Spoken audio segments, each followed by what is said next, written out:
Mike, welcome to the show. Hey, thanks for having me. Glad to have you. Let's start a little bit at the beginning. You're looks like you're doing some very interesting things. I want to get to know a little bit more about you. We've already shared your bio, but share a little bit about your background. What got you into this industry, ultimately the real estate industry? Yeah, my parents originally started the business. In fact, I can remember family outings where we would go to the local hardware store about a half an hour away, and all of us family members would fill up a multiple carts worth of supplies and put it in my dad's little trailer and drive on back to our city to build these little buildings. At the time, there were 8 and 10 unit buildings we built throughout the summer. And that was my life, right? Growing up was the summer we'd build a building, the winter I'd be off in school. And then eventually I went off to school, off to college. And deep down at that point, I didn't want anything really to do with the family business. I went off for computer science, mathematics, management, and other things. And after graduating, my dad really would love for me to join the business, right? This is kind of our thing that we grew up with. But I think the reason I didn't want it ultimately was because I didn't want people to think it was given to me. So I really wrestled with my own ego at that point. But what I realized deep down was that I really wanted to make a meaningful, positive impact on the world. And what I recognized was that I could take this small business and grow it to something much larger that could actually have that impact. And the impact that we're shooting to make now is to solve the housing affordability crisis. And what got you interested in wanting to solve that housing affordability crisis? Like, why focus on that problem versus all the other problems that we can focus on in this today's day and age? Yeah, I think the interesting intersection that any person has to do is, what do they have skills in? What do they have maybe a competitive advantage in the world in? And then what does the world really need, right? And finding the marriage between those two. And so there's a variety of significant issues in the world. I would say housing affordability is one of the biggest, as that is growing. The cost of housing, at least in America, is growing faster than that of the income in the country. And so if we can solve that, that can drastically improve people's lives because it's a big chunk of their expenditure every month. But it's also because I that's what I grew up with, right? So that's what I knew, that's what I understood, had some experience and knowledge in, that I could then leverage. If I started brand new in a different field, I wouldn't have that advantage. I'd be starting really back at square one. And so if I want to make an impact in the short time I have here in life, I've got to recognize the skills that I have and then to leverage them in the areas that are most needed. So, what were the skills that you had that you found would be most beneficial in helping this? Yeah, I think just living it for uh, you know all my growing up, I had had a sense for how construction was put together. I understood how the building was put together. I understood the foundation, the walls, the assemblies, the systems that go into buildings, and so that gave me a bit of an advantage there. Um, and that gave me a leg up. I think the bigger skill set that became much more important later on was sort of a raw problem solving capability. And I'm not perfect by any means, but if I had, and I have lots and lots of weaknesses, which I'm happy to share as well. But if I had to distill one skill set that's helped make me effective within my role, is recognizing how little I know and then bringing brilliant people around, finding some of the best people in the world to come in and teach me and say, hey, Mike, you're an idiot. Here's how you need to change. Here's how you can improve. But then being really quick about making those changes and learning those lessons. I think that speed to my own personal improvement and growth has helped me to have the capabilities and the problem solving capabilities just to solve the variety of issues we face. Yeah, absolutely. I think that's a big benefit for really entrepreneurs, right? Because the world is changing so quickly. You need to be able to Yeah. change. You need to focus on yourself. And I've done a ton of business development, personal development. And the one thing, this is actually through Tony Robbins stuff. I don't know if you've done any of his stuff, but he's like, the success of a business is 80% is based 80% on the the mindset of the business owner, right? If the Yeah. business owner doesn't have the right mindset, then chances are that business is going to fail, right? And that the mechanics are important, but that's only like 20% of it based on what he teaches, which makes a lot of sense because it really is up to the leader, right? To lead the company, to deal with those big challenges that come up, to figure out how to pivot and ultimately lead them to success, and then do it all over again because it's a cycle. And you're right. That mindset is so fundamental. And that's taken me a while to understand in life. But if you get that mindset a little off and you think, well, that's kind of pointless. I care much more about the actions. The thing is that mindset drives subtle, minor interactions and actions that you take as a leader. So for example, if you're not really invested, I was in a meeting this morning about construction pipelines and things of that nature. If you're not really invested, if you don't passionately care, you're not going to ask the right kind of questions during that meeting to spark the right debate, to drive the right action in the end. And so having that mindset set right is critical to your success. Yeah, absolutely. Now, what are you doing to solve housing affordability? I know like it's an issue. They're talking about that, like where we build all of our houses is in Ottawa, really across everywhere, like as you mentioned. But another thing that they're forcing or they're starting to push in Ottawa is essentially building better homes. They're talking about bringing in something that'll force people to build beyond the building code, right? Kind of like setting a standard for the city. And a lot of people are pushing back and saying like, look, there's a housing affordability issue. And now you're forcing us to do more, which is going to force us to the housing cost to go up even higher. So how do you explain that? That's kind of the debate that's happening within the city of Ottawa right now. But what are you doing for housing affordability, and how is it going so far? I'm not sure where you're doing it exactly. I think you're in a few different locations. Yeah, it's a really interesting conundrum that you mentioned there with Ottawa. You want your cake and you want to eat it too, right? You want to build higher quality buildings, but you want it at a lower cost. And the reality of the world of construction is it hasn't been that way. We haven't really solved this issue. But here's the magic is that other industries have solved that. Look at computers, for example. We have supercomputers in our pockets or our phones that people could only imagine and dream of in decades ago. These would be billion-dollar machines, and now they're not. They're $1,000.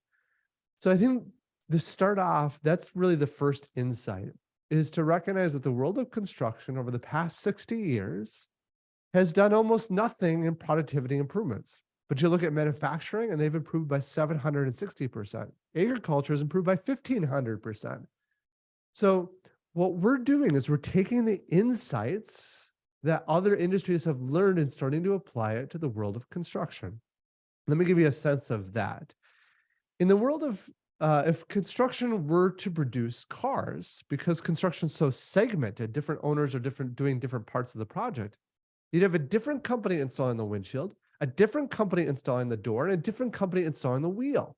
And then the wheel company, well, they were delayed on another project, so they can't get out to your project for another 2 weeks. You'd be shut down as a manufacturer for 2 weeks. And when they did come out, the wheel company, well, they would be irate because they could only work on one car at a time. From their perspective, they want a whole fleet of cars and then just to leave when they're done. The world of manufacturing looks at construction and says, you're nuts. Why are you doing it this way? But in the world of construction, this is the way we've always have done it. This is our tradition, right? It doesn't make it right. And so the first thing we did is bring all the work under one roof. But once we've done that, we can now apply some very simple innovations. One example is the assembly line. This revolutionized manufacturing, but how in the world could you do that with buildings or apartments? You can't move a building down the line, but what you can do is you can move the person through the building. So right now, every 5 hours, each one of our teams moves one unit through the building. This means at the end of our building, we have a brand new completed apartment unit being produced every 5 hours. And that one technique takes a project that might be 15 months and drives it down to 9. So there are tons of those techniques, but that gives you a flavor of the things that we're doing. So you're manufacturing parts of a apartment building essentially to then bring to site and assemble on site, or how does, how is that? what parts are you manufacturing and what parts still need to be done on site? Yeah, so this is some of the cutting edge stuff that we're working on at the moment. None of the techniques don't require that offsite work being done. You can still make improvements despite that. But the first thing we started doing is exterior wall panels in general. So right now in our factory, we get coils of steel in one end of the building, and out the other are fully completed walls, even down to adding exterior siding and things that can just drop in place in the field like Lego bricks. Another one is precast concrete that we are now doing in-house. So a lot of the concrete, the beams, the columns that go into a building are all done by our teams, and we're looking to expand beyond that. I There's an interesting debate in the field right now. Do you go full volumetric? Do you produce an entire apartment unit and drop it into place? Well, there's pros and cons to that. Our ultimate goal is to drive down the cost of housing. And a lot of times those solutions don't actually drop down the cost, they just improve the speed. And so we're navigating that waters to find what course of action actually optimizes for cost. Now, when you're saying this drops the cost of housing, is this like rental units or is this people selling it? Because I feel like if in this world, I guess there is some competition, but they're not going to reduce. So if a developer can build a house and it would typically sell for 2 million and they can reduce their costs by 50%, would they still sell it for 2 million or would they actually sell it for less? Because then that would drive down the price of other houses and so forth. How do you see this playing out? Yeah, so to give you some sense, we're already about 20 to 30% less. We believe we can hit a 50% reduction with time. And then you pose the interesting question. Does that mean that rents or sale prices will automatically decline as a result? And the answer is no. Uh, and you might be like, dude, you just told me you want to get affordability. How do you solve that if you're not actually lowering price? The way we think about it is like this. We're working to build the system that builds houses or apartments in our case, but it could be used for houses too. The Elon Musk talks about how it's hard to produce a car, but it is 10 to 100 to 1,000 times harder to produce the system that builds that car. And that's 100% true. So we're taking the profits from these buildings and putting it into the system that builds housing. And then we're working to scale that up with time. Over the next 10 years, we're hoping to reach a 60,000 unit per year pace. But at those sorts of levels, we're now starting to produce enough units to the marketplace that you provide enough units, provide enough supply, and price starts to come down. But here's the magic. It doesn't come down just for our own residents. You start pushing down the price for the market as a whole. And that's how we see that we can solve housing affordability in the long run. Now, are you putting any thought into how these are built in terms of energy consumption?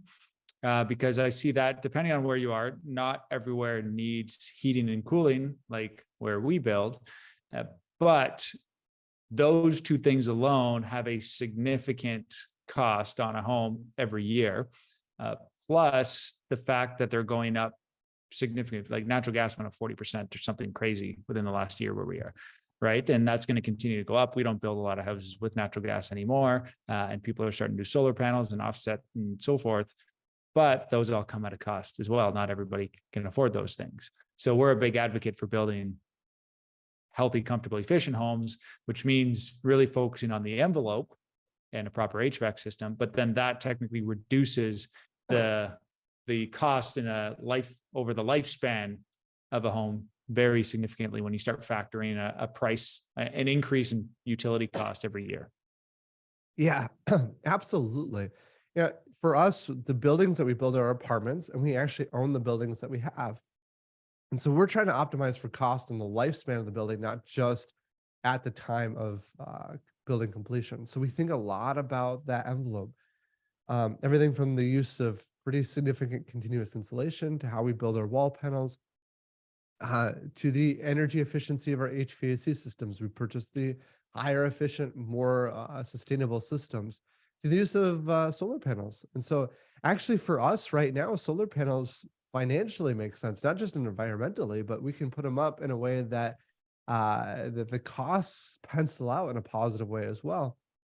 And so some of the more cutting edge I shouldn't say cutting edge. This is old technology, but other things we're thinking about are things like heat pump systems, right? Extracting energy from the ground around you and pushing it into the building. All get expensive to install, but they help optimize the cost for the long run of the building. So we are very much thinking about the long term and not just day one. And are you also thinking about health, like putting ventilation systems in, making sure buildings are airtight? Are you doing blower door tests as well? Because I think that's a huge impact. I just had another conversation actually, and I love these conversations because I always learn something new. In the last conversation, you talked about how there's studies out there where if you don't have proper ventilation, as human, we're breathing out carbon dioxide, right? And if you close, like say a couple sleep in a bedroom, they close the door, you can actually produce enough carbon dioxide where the parts per million get above 1,000. And at the 1,000 mark is when you start to have issues like you don't sleep well, when it actually starts to affect your cognitive ability, which is super interesting. So he was going to send me the data on that, but I thought that was very interesting to learn, and all the more reason. It's just another piece of information I can use when talking to clients too, which is because I'm a big advocate for bringing fresh air into homes, right? And making sure that things are done properly. Yeah, it's really interesting because when you're thinking about it from energy perspective, you want there to be no breathability or very low breathability to a building. Because when you do that, you've energy loss. And yeah, so we're trying to improve that substantially within our buildings. Older buildings tended to be very porous, and so these issues didn't really come around. But then you have to then replace, as you know, the ventilation. You have to bring in fresh air into that system, and so this gets a little bit beyond my personal skill set. We got engineers that work on this stuff, but they actively bring in fresh air to balance out the carbon dioxide, the other issues within those buildings, and then they pump it through the entire unit. We have a forced air system that pushes that air around. So it's something we actively do work on. Yeah, so I'm assuming they're using HRVs or ERVs, right? Separate Yeah. units to bring those in. So that anyway, that's super interesting about how you're bringing all that in. So, how many of these buildings do you have completed at this point? About a dozen or so. We're producing And at about 500 units per year at the moment. amazing. And these are all buildings that you own and then rent out. That's right. Yeah. That's wild. So these buildings, when you're renting them out, are you renting them out like for lower? Are you going at whatever the market rate is, or going a little bit more? Like what are you doing when you rent these out? Yeah, so we price it at market rate. And again, that seems a little bit odd if we're trying to solve for housing affordability. But if we were to lower that today for our current residents, that's great. We solve housing affordability for a few thousand people. That's wonderful, but it doesn't solve it nationwide. And so we're taking those profits and putting it in the system that builds housing. And what are you hoping happens with the system that you're creating? Are you hoping other companies pick up on it, or what's your goal for that? So I'm on a lot of podcasts. We share all the information openly. And so anyone can take these ideas and apply it to yourself. I think the interesting challenge, the idea is only 1%. What's really painful and really hard is the execution of those ideas. And so I would love it if more people did this because we work to solve housing affordability sooner. But I'm also not holding my breath that a lot of other people are going to be able to figure this stuff out. And so we're scaling up. We're nearly doubling in size every year right now. We're scaling up to the point that we alone should be able to have the impact on the market that we're hoping to have. And how far can you ship? Like if you're Right. manufacturing parts and sending it, is there a radius within where it makes sense to send it, and it gets to a point where it's just more expensive to ship it than it is for them to build it and figure out another way to do it? Yeah. So it depends on the component. Precast concrete, the heaviest kind of components, you can only really ship to one metropolitan area before it doesn't make sense to go any further. Something like wall panels, the breaking point there is probably 3, 4, 500 miles, something in that range. As you get to lighter but expensive materials, maybe like faucets, now you can go across the world, right? So it depends on the weight versus the expense of the item and how much you're saving by going further away. Right. And where are you manufacturing everything right now? Yeah, so our manufacturing capabilities are in Minnesota and Wisconsin at the moment, and we're also looking to expand into Mexico. Oh, wow. So you'll be manufacturing, yeah, because there's definitely potential. And I know labor costs are super low in Mexico, hence why a lot of manufacturing has been coming here. And actually, my wife's stepfather just had to deal with that, where he was working for years, they decided to move everything to Mexico. So he basically helped pack up the whole plant and send it down to Mexico, which was Wow. interesting. So he was kind of forced into an early retirement, Mm. which I don't know if he's necessarily upset now he gets to fish and hunt more, but but I know it wasn't his plan originally, which is too bad. And it sounds like they're having issues because of quality, right? That changes, but I think for the long run, hopefully, I'm assuming the companies do their research on that. But that also brings opportunity to other countries as well, which can have a positive effect if it's a good working environment. So that's great to hear. Now, if you're moving those, like say you were to start doing stuff in Mexico, does that mean you're going to be shipping up to, the States or to Canada from there? Or are you just going to start trying to get places in Mexico? Like labor is already so cheap here. I don't see, or in Mexico, I don't see that there's too much room for like reducing costs, right? They need to improve the way they build, but I think costs are already really cheap. Yeah, so our Mexican plant would primarily start by focusing our support into Texas. We're looking to expand into Texas next. I don't think it would make financial sense to ship that product to Minnesota. We haven't dug into it too deeply, but that's my gut feeling. And then as we expand those plants, it again depends on the kind of product. But if a certain product we're producing there is a high expense and low weight and volume, then shipping it further distances up to Minnesota would make sense. Amazing.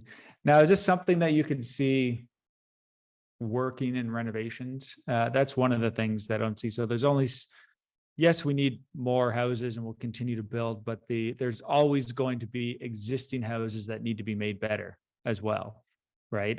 Or that need repairs or whatever it may be. Where do you see that problem being solved? Is this solved through what you're creating as well, or is this completely different? Yeah, so what we're focused on producing new buildings, but the techniques that we're learning could definitely be applied to renovations. I mean, at the core of it, it's simply the idea of building up a culture, building up people that are solving problems and improving efficiency, a culture of continuous improvement. That's really the foundation. It doesn't really matter what the problems are. They'd be different in renovation than new construction, but having the right people there to solve the interesting problems they face within that sphere would definitely work to improve how that's done. Yeah, I guess, yeah, if you got the right people on board, you can figure out there's only so many things we can pre-manufacture because you never know what you get, especially with older houses, right? So that'll be interesting. But I could definitely see there being things done within apartments where it's the same design over and over again, or somebody wanted to improve something on that, right? So that I could see working out for sure. Or a bunch of houses that are designed the exact same. A lot of developers are building the same houses over and over again. Now, what are some things that you're obviously excited about what you're building and what you're focused on? Is there any technology that you see helping, like, or is there anything else that you're really excited about that could make it even easier for you? I don't know, like 3D printing, for example. Yeah, so there's some technologies like 3D printing that make the headlines, and I think they're certainly interesting and valuable as a piece of the puzzle. They don't solve the whole puzzle. One of the things that I think is really interesting is the world of AI. I mean, even using ChatGPT in my daily life, like it's a regular basis right now. But robotics have improved substantially. We've been watching the Tesla bot in particular. I think that has really interesting applications. There's companies out there right now producing robots that can do painting all autonomously. There's excavation companies that have autonomous self-running excavation equipment. And so all of those things are coming online, and we're watching that space very carefully because we want to use those technologies.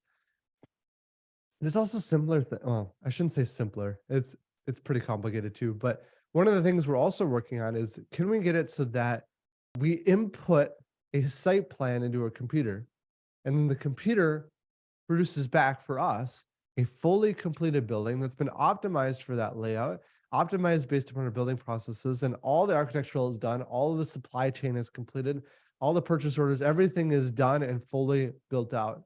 I mean, right now, really hard problem, but that's one of the problems we're working on, taking small steps each month and each year to move toward that direction. Yeah, the more we can use that, I think, for good. I think there's a lot of people afraid of it as well because it can be used for bad, like any other tool. But there's definitely a lot of good that can come from some of this. What are you using Chat GPT for? I'm always curious to know what people are using it for within their business. I know people are using it to fix code problems or just writing content or helping with emails. What do you happen to be using it for? The most useful case that I have at the moment is so we're on social media quite a bit right now, and like coming up with ideas for different social media posts, social media videos, and things that we're doing. It's really good for that. It can come up with a dozen different ideas. 9 or 10 of them are no good, but the last two, like, they spark something in me that helps me move faster rather than me brainstorming for an hour coming up with those initial lists. Yeah, I found it the same way. Like if you use it to kind of get the initial process going, and then that's all you need to kind of finish whatever it is you're working on the creative side. I think that's where it can be really powerful right now for the I'm creative people. also, it's really interesting. So I've used Google for so long, but now there's certain questions that I've stopped putting into Google because you get all these, I would say, spammy kind of websites. You're scrolling through the page trying to find the answer on that page, where ChatGPT just gives you the answer. I might have to double check it to make sure it's giving me the right answer, but there's certain styles of questions that I'm liking ChatGPT more. Yeah. I did have an interesting conversation with a friend the other day though, and he's like, well, ChatGPT is still programmed by a lot of people that, they only want you to know certain information. Right. So he was asking it questions about the economy and what if the bank collapses and the US defaults on their debt and all this stuff. And then it wasn't actually giving him answers, which was interesting. Mm. It got to a point where he said, what happens if the US defaults on their debt? And it says, oh, it won't happen. And then he said, yeah, it did happen already. And then it said, yeah, you're right. That was the response. So we're like, oh, that's kind of interesting. Yeah, But it's really I've watched some videos on how they're making GPT-4, and it's interesting. It starts off actually more powerful, and then they tone it back for safety concerns, right?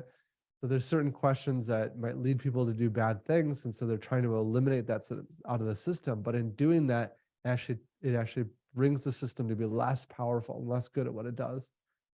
interesting. Yeah, I'll have to look into that.